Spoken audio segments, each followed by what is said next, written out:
Ալեն Սիմոնյանի ծնկաչոք այս տեսարանը հիշեցնում է հայի պատմավիպասան Ռաֆու նկարագրած խաչագողերին, որոնք բազմաթիվ մեղքեր գործելուց հետո դիմում էին եկեղեցուն և ամենակարող Աստծուց ներում խնդրում։ Ազգային ժողովի նախագահի պաշտոնը կորցնելուց հետո կարծես Ալեն Սիմոնյանը որոշել է անցնել ապաշխարության ճանապարհով։ Այսօր նա տեսանյութ է հրապարակել, որտեղ երևում է, թե ինչպես է մասնակցում մեղքերի խոստովանության և ապաշխարության արարողությանը։ Սիմոնյանի մեղքերի խոստովանությունը ընդունել և ապաշխարության կարգը կատարել է Խաչիկ գյուղի հոգևոր հովիվ Տեր Հովհաննես քահանա Մաթևոսյանը, որը նախկին գնդերեց է և հայտնի է որպես իշխանական քահանա։ Նա ևս միացել է վեհափար Հայրապետին հեռացնելու պայքարին։ Ապաշխարության կարգը կատարվել է Նեղուցի վանքում, Արձականի Սուրբ Աստվածածին եկեղեցում։ Արդյոք գործած մեղքերի գինը պաշտոնն ու տաքաթորն էին, գիտի միայն Ալեն Սիմոնյանը, իսկ մենք առանձնացրել ենք Ալեն Սիմոնյանի այն քայլերը, որոնք հանրային լայն արձագանք և քննադատություն են ստացել։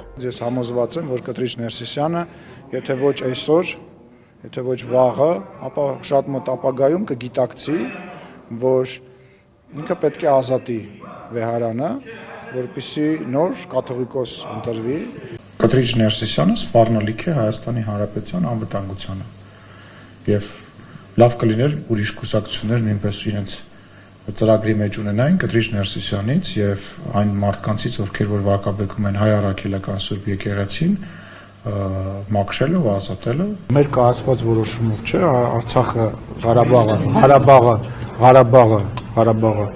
երբևիցե Հայաստանի կողմից չի ճանաչվել որպես անկախ պետություն, որևիցե իշխանության ժամանակ